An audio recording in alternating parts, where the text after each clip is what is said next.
Pony Friendship is Magic is an adorable cartoon take on a line of toys from the 80s of the same name. I'm not gonna lie to you guys, I was a little too old for this TV show when it started airing in 2010, but I had so much fun playing with the toys when I was a kid. The MLP fandom is vast and varied, but just FYI, the dirty jokes featured in this video are the childhood ruining kind, not the brony boner fanfic kind. I'm Whitney Van Lanningham, and these are the dirtiest dirty jokes in My Little Pony Friendship is Magic.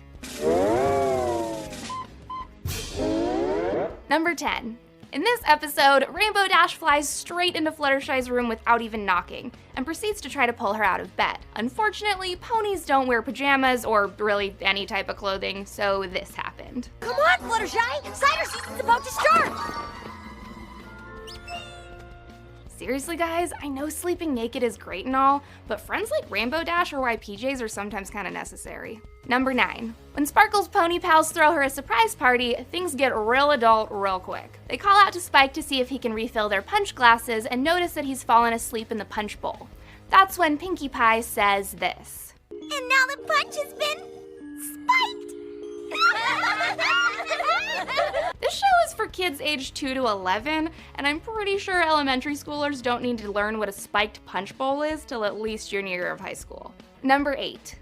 Rainbow Dash is hell-bent on breaking the wind speed record of the Pegasi tornado that carries the rainwater from Equestria to Cloudsdale. She holds a meeting with all the ponies to go over their training plan to get their top speed over 1,000, and everyone is getting super pumped up. Unfortunately, it looks like one of the ponies got himself a little too pumped up, and not in a good way.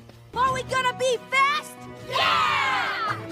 Record smashing fast? Yeah! Okay, so you know how every pony has a theme? What the fuck is the theme supposed to be for a pony who's jacked up on steroids? His muscles are way overdone, and his wings are as tiny as Lance Armstrong's last remaining ball. Number 7. When the main 6 get their cutie marks taken away by an unknown thief, they lose all their talents and attributions and have to embark on a mission to get their cutie marks back. FYI guys, cutie marks are basically just My Little Pony tramp stamps. When Applejack gets her cutie mark back, she blurts out something kind of inappropriate out of sheer excitement. Yeah! Finally, I can buck like a 5-bit snake herder in an Appaloosa ranch house again. Alright, I know Applejack was speaking in a southern slang, so let me break it down for you.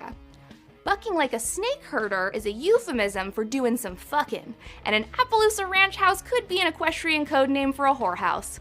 Gross. Number 6.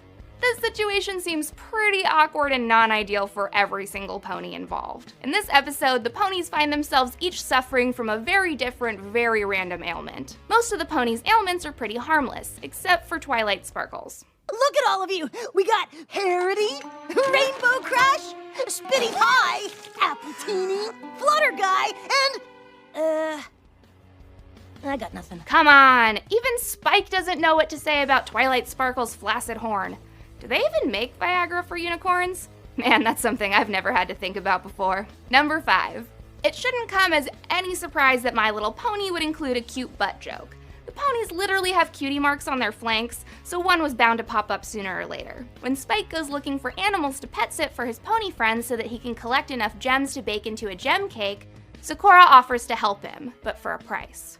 Zecora can take the bat away if you do just what I say. Really?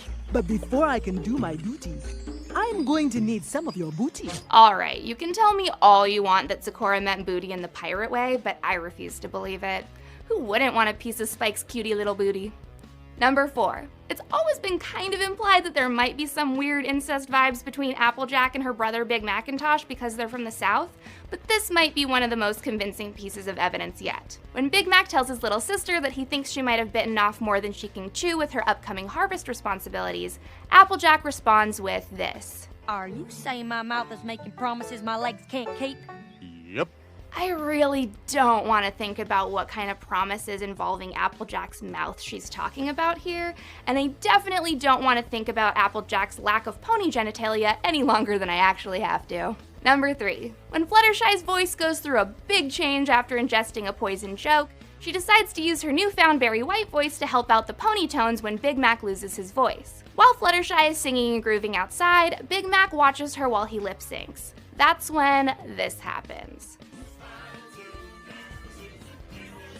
Okay, I get it. It's hard not to get a little hot under the collar when a cute girl with a deep voice is shaking her ass for the whole world to see right in front of ya. But come on, dude, you're in a classroom full of kids. Try to save your horniness for after school hours. Number 2.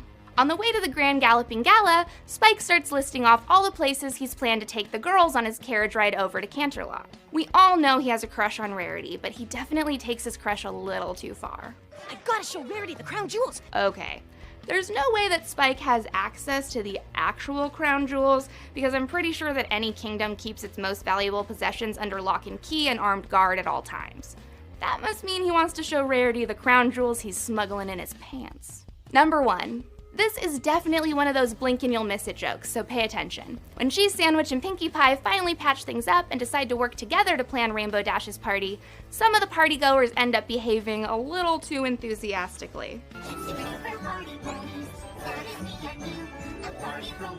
Did you catch that? White Lightning totally shoves his horn right up Medley's butt. Like, calm down, dude. You don't need to get up that ladder that fast. These are just some of the adult jokes in My Little Pony, so I want to know which ones I missed in the comment section. Like and subscribe to Obseth, and I'll be back next week.